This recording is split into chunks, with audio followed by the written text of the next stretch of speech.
Vivimos tiempos difíciles, tiempos de incertidumbre, enfermedad y muerte. A causa de un virus minúsculo que al parecer nos transmitió la carne de murciélago o de pangolín, han muerto miles de personas y las demás estamos confinadas en nuestros hogares. Resulta asombroso constatar cómo, a partir de nuestra retirada, los animales circulan con mayor libertad por el campo y las ciudades, recobrando esos espacios súbitamente despejados, mientras nosotros en casa recuperamos un poco de nuestra animalidad. Desde siempre, los seres humanos hemos tenido una relación polémica con el reino animal, al que sin lugar a duda pertenecemos. Al parecer, nuestra facultad de razonar, nuestras herramientas y nuestros lenguajes complejos nos enorgullecen lo suficiente como para considerarnos superiores a ellos y adoptar, en consecuencia, un comportamiento abusivo. No solo los hemos perseguido durante siglos para beneficiarnos de su carne, de su piel, de sus huesos y de sus secreciones, también los hemos apresado por gusto y exhibido en zoológicos y circos. Organizaciones civiles nos han hecho notar que los animales también tienen derechos y que es nuestro deber moral respetarlos. El asunto sigue causando mucha discrepancia, pero al menos ya está sobre la mesa.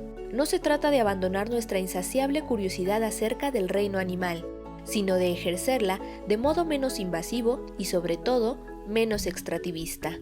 Tal vez inspirados por el virus que nos ataca, nuestros colaboradores hicieron énfasis en el poder de lo minúsculo: parásitos, insectos, organismos que conforman cuerpos más grandes y colectivos como los sifonóforos.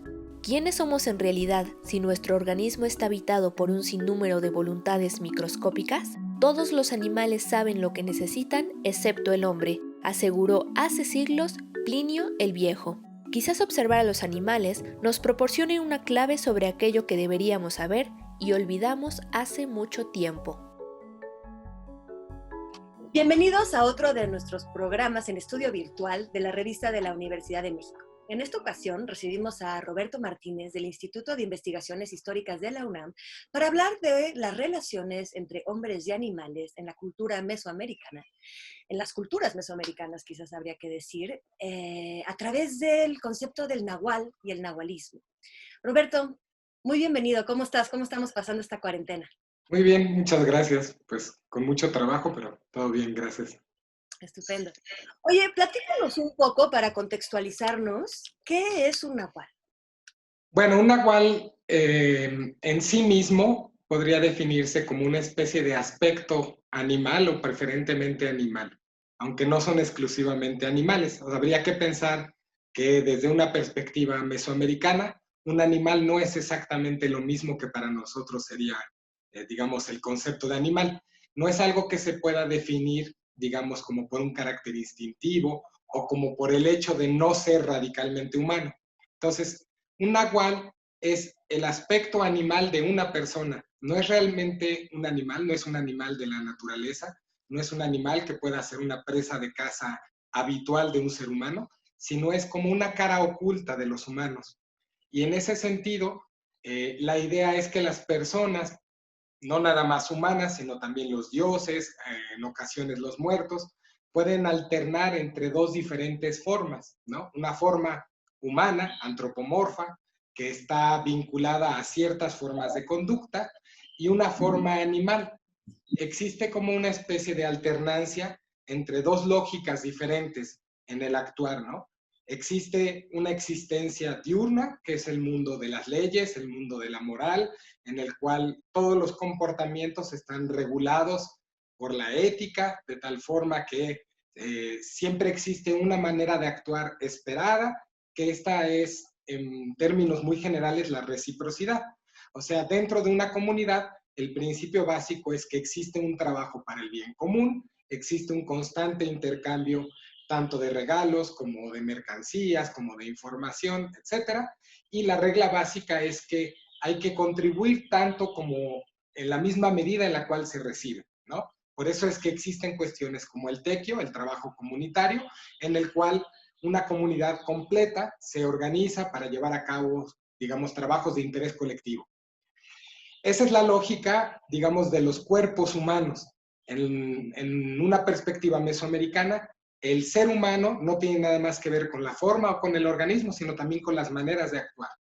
de tal forma que alguien deja de ser humano, no nada más cuando cambia su aspecto, sino también cuando cambia esa manera de actuar.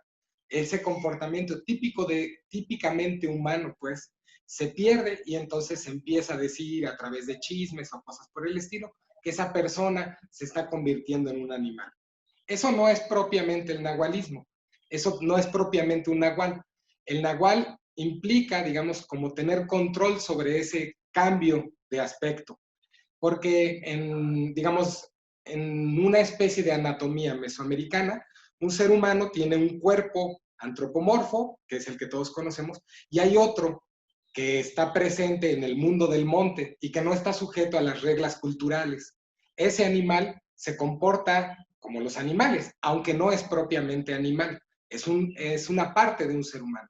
De tal suerte que en las noches es esa parte que no es antropomorfa la que toma el relevo. El cuerpo humano, digamos, está en el letargo del sueño y es el otro cuerpo el que empieza a actuar.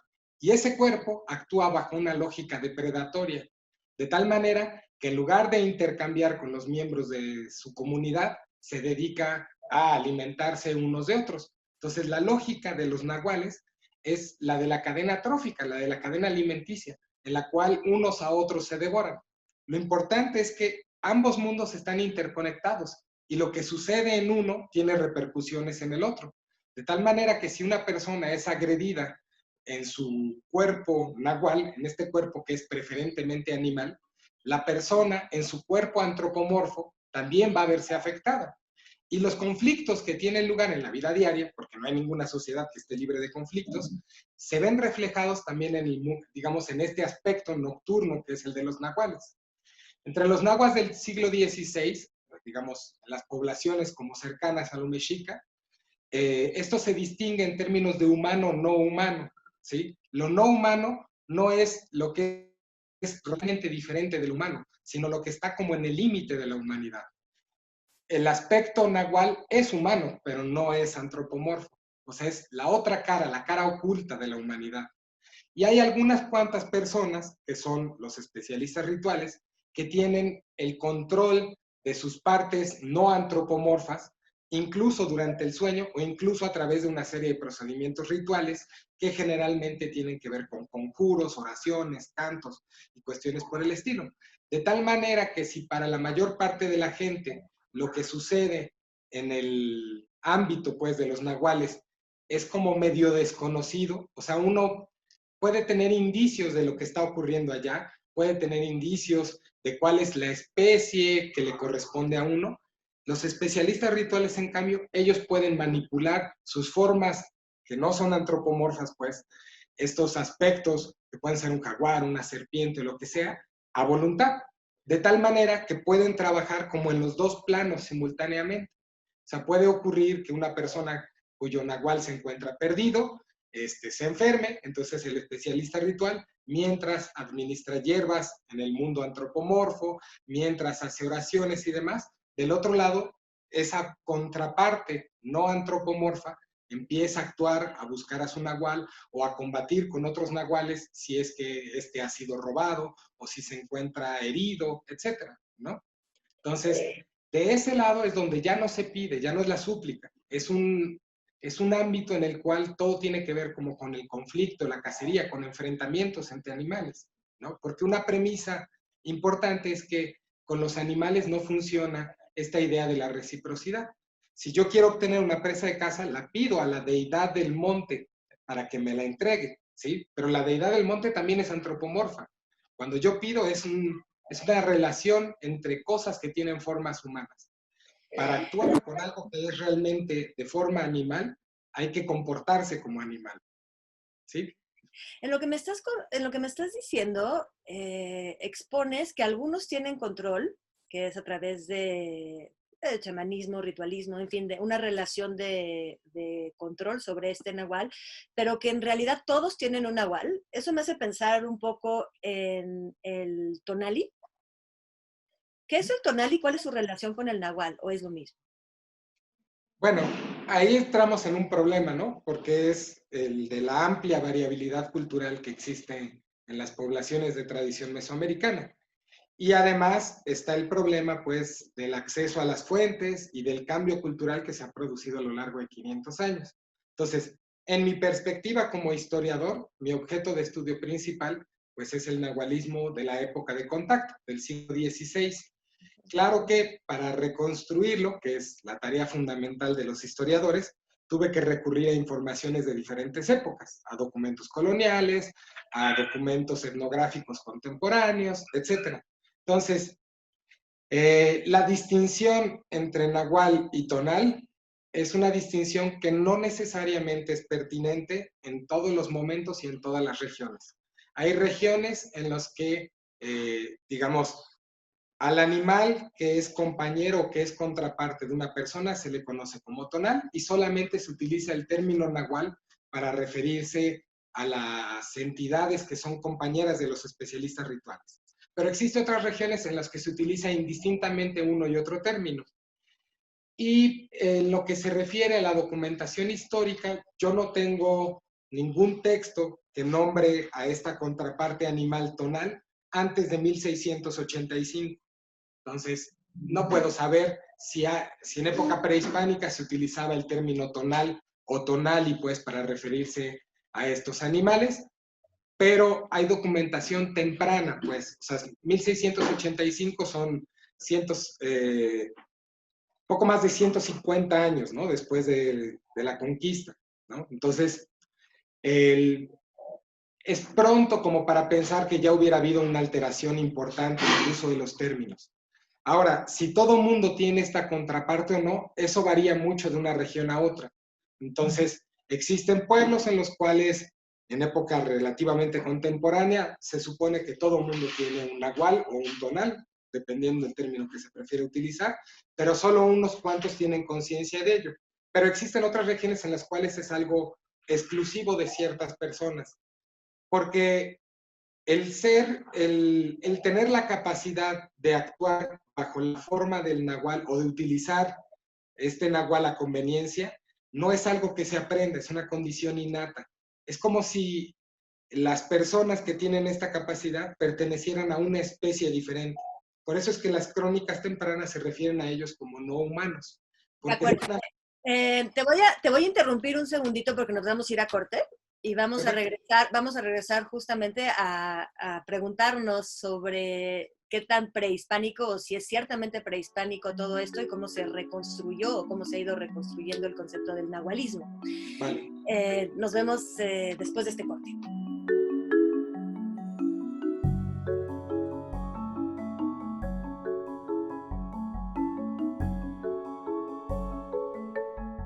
Estamos de vuelta con Roberto Martínez del Instituto de Investigaciones Históricas hablando de nahualismo. Nos quedamos platicando de las diferentes maneras de abordar lo que era el nahual o lo que es el nahual según la cultura prehispánica o la cultura mesoamericana a la que pertenece el concepto. Y quería preguntarte, Roberto, si entonces nahual es definitivamente algo que nos viene de la cultura prehispánica. Bueno, sí, digamos, todo apunta hacia ello, pues, o sea, los documentos que tenemos de la época de contacto del siglo XVI hablan en múltiples ocasiones de este concepto nahuali. Es muy llamativo el asunto porque muy pocas veces encontramos como descripciones específicamente dedicadas al concepto de nahuali.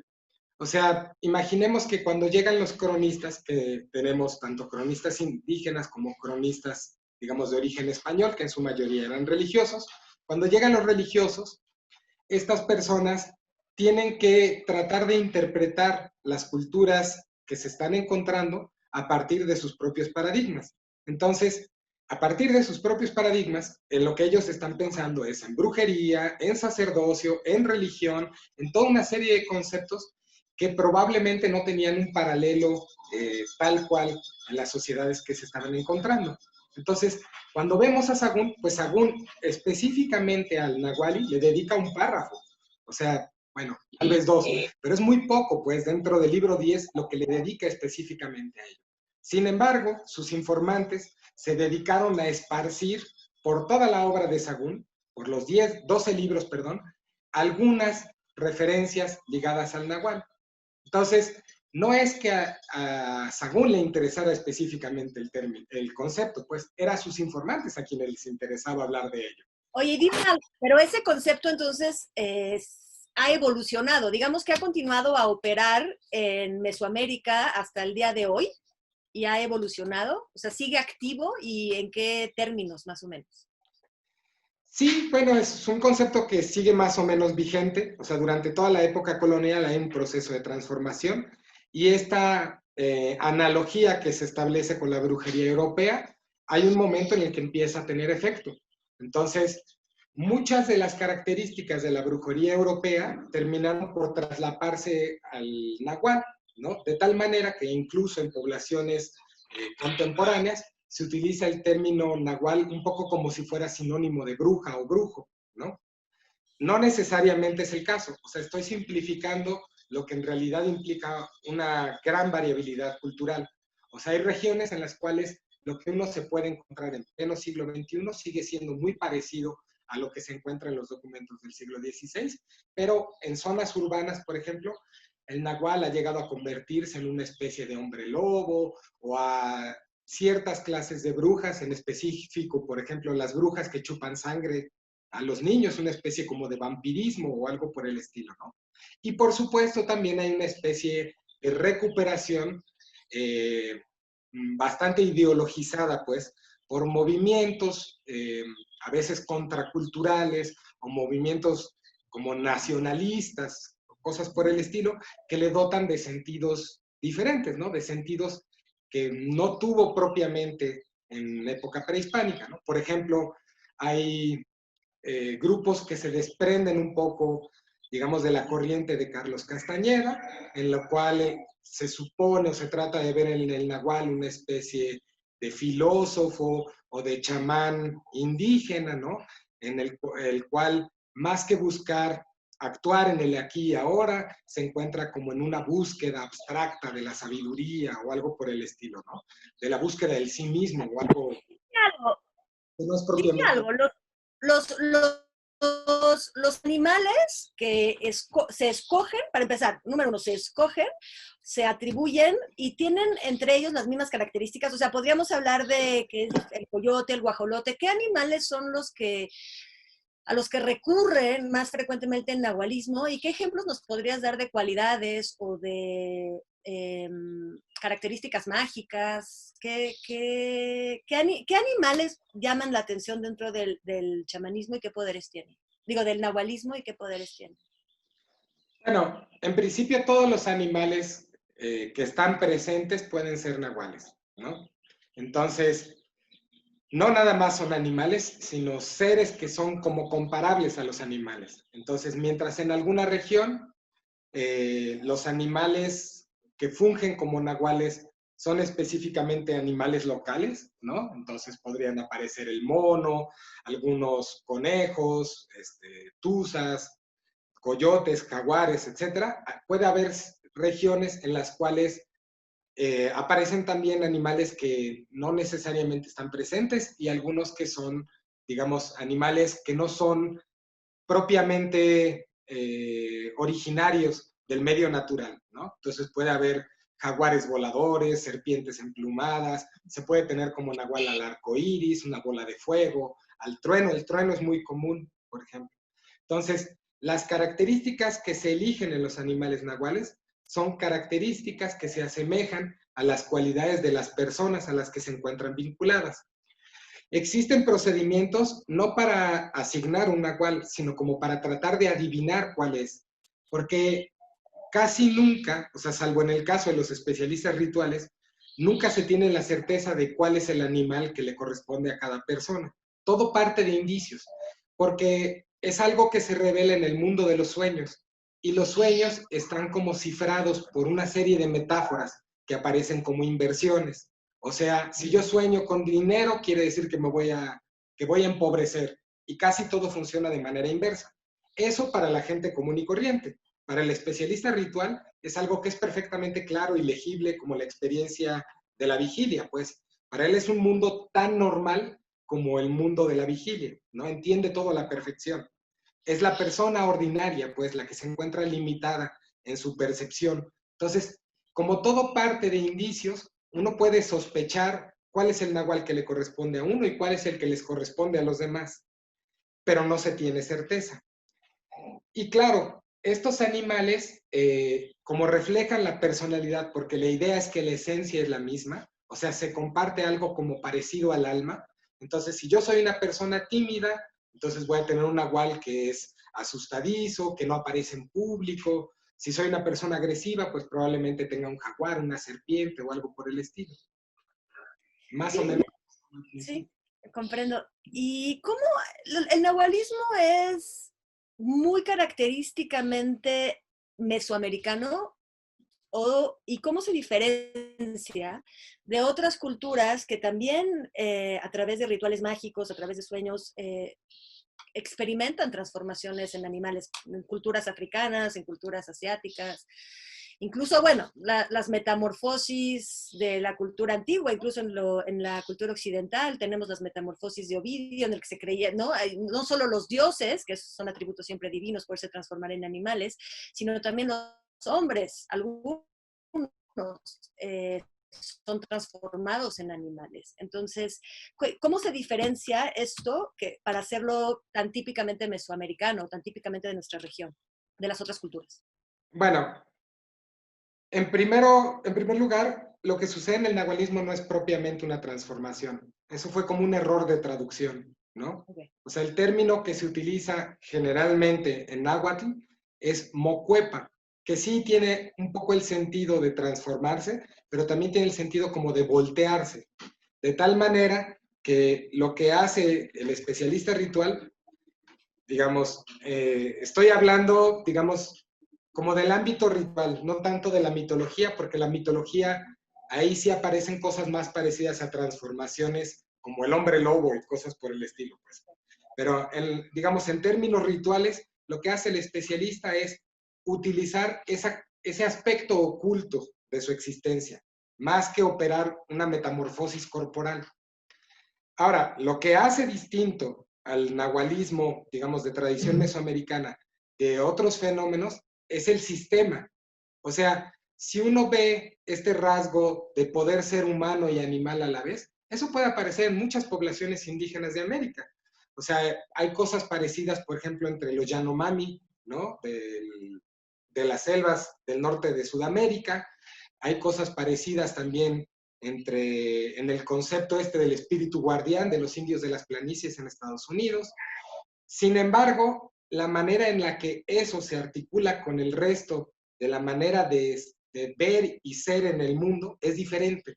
Entonces, el nahualismo en sí mismo podría ser muy parecido a cosas de África, cosas de Sudamérica y demás, pero en conjunto con el resto de la visión del mundo es que se vuelve algo particular, ¿sí?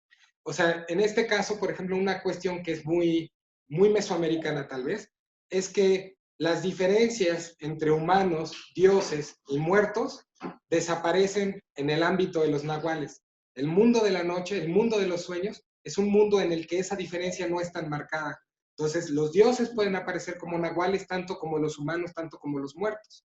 Y todos se confunden e interactúan entre sí, cuando en el mundo de la vigilia son mundos que están diametralmente separados, para la mayor parte de la gente, pues. Estupendo.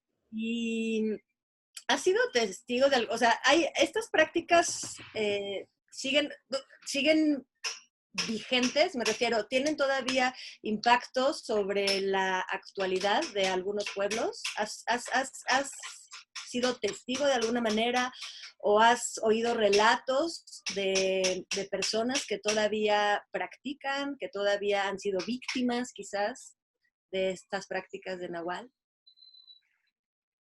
Bueno, si se mantienen vigentes o no, es como todo un gradiente, ¿no? Entonces, hay que pensar en primer lugar que las poblaciones indígenas son muy heterogéneas y así como en la actualidad existen reconocidos intelectuales indígenas, académicos, colegas, etcétera, también existe gente que mantiene una forma de vida muy tradicional ligada a la vida campesina, los ciclos agrícolas y demás.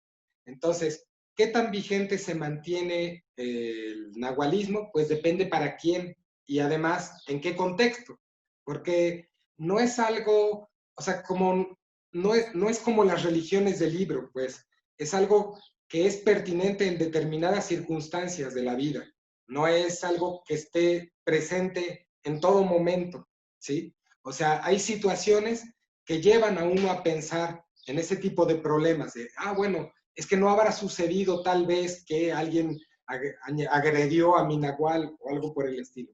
Es un poco, por ejemplo, como nuestras ideas acerca de cómo funciona la mente humana. No son pertinentes en todo momento.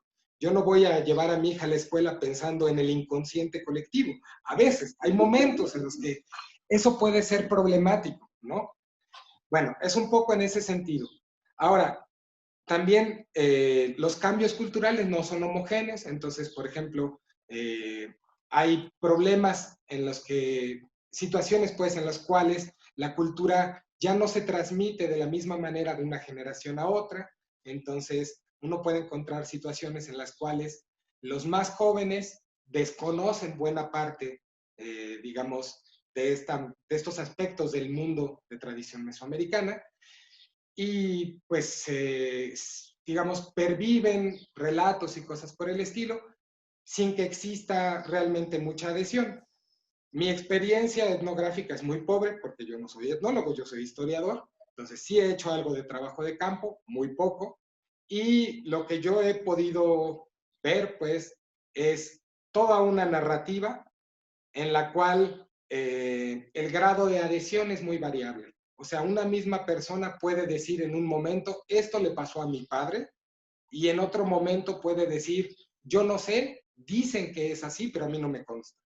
Entonces, eh, es, no sé cómo decirlo. O sea, no es, no es necesario pensar que la gente que pertenece a las tradiciones de origen mesoamericano adhiera más que nosotros a su propia cultura, pues así como nosotros en algunos momentos dudamos y en otros adherimos a pie y juntillas, sucede lo mismo. Hay momentos en los que es importante darle un valor de realidad y hay otros en los cuales uno se puede permitir dudar un poco de sus propias premisas sobre cómo funciona el mundo, ¿no? Perfecto. Bueno, pues te agradecemos muchísimo habernos abierto esta ventana a un mundo mágico, a un mundo que está ahí, que probablemente tenga muchas enseñanzas, muchas interpretaciones y tanta validez como tantas otras mundos que hemos creado y que además pertenece a pues nuestra región, la región donde habitamos y donde cohabitamos con con todas estas pues creencias, tradiciones, en fin, me imagino que es muy difícil ponerle un adjetivo o un nombre preciso por la variabilidad y por lo difícil que nos es acceder a nosotros con nuestra cultura, a otras culturas siempre. Muchísimas gracias, Roberto. Te andaremos escuchando y siguiendo. Y Bueno, bueno, pues nos despedimos de este programa virtual una vez más, que espero que estén pasando todos una muy buena cuarentena y nos vemos la próxima semana para seguir con el programa en la revista de la universidad.